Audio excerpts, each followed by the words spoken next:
You ask Tiger to solve. This deals with linear equations with one unknown. The final result is r equals 4/3. Let's solve it step by step.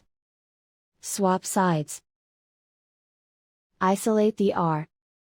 Divide both sides by -15. Cancel out the negatives. Simplify the fraction.